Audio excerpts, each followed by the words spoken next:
Some people think that there's a TED Talk formula. Give a talk on a round red rug, share a childhood story, divulge a personal secret, end with an inspiring call to action. No, that's not how to think of a TED Talk. In fact, if you overuse those devices, you're just going to come across as cliched or emotionally manipulative. But there is one thing that all great TED Talks have in common, and I would like to share that thing with you.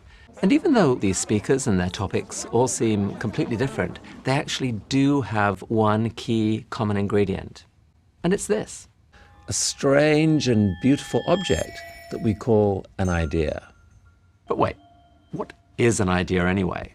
Well, you can think of it as a pattern of information that helps you understand and navigate the world. And here are just a few examples shared from the TED stage. Sir Ken Robinson: creativity is key to our kids' future. My contention is that creativity now is as important in education as literacy, and we should treat it with the same status. Your mind is teeming with ideas, and not just randomly. They're carefully linked together.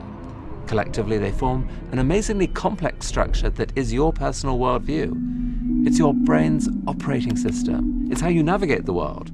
So it's pretty obvious why the ideas that make up your worldview are crucial. You need them to be as reliable as possible a guide to the scary but wonderful real world out there. That's why ideas really matter. If communicated properly, they're capable of changing forever how someone thinks about the world. So if you accept that your number one task as a speaker is to build an idea inside the minds of your audience, here are 4 guidelines for how you should go about that task. 1. Limit your talk to just one major idea. Ideas are complex things. You need to slash back your content so that you can focus on the single idea you're most passionate about. You have to give context, share examples, make it vivid. So pick one idea and make it the through line running through your entire talk so that everything you say links back to it in some way.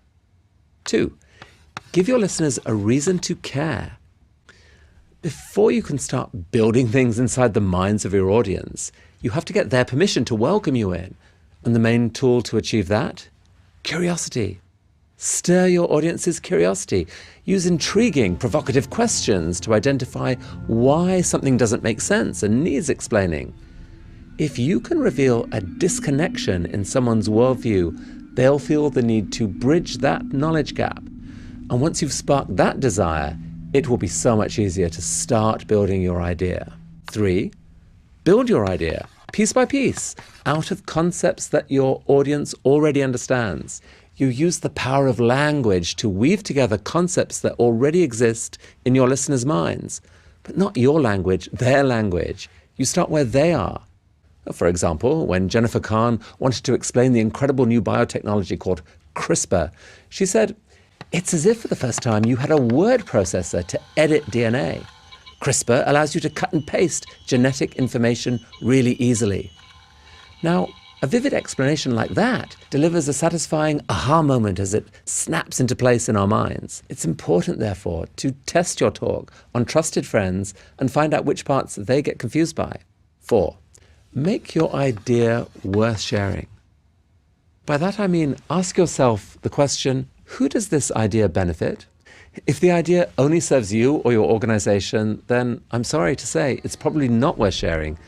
The audience will see right through you. But if you believe that the idea has the potential to brighten up someone else's day, or change someone else's perspective for the better, or inspire someone to do something differently, then you have the core ingredient to a truly great talk.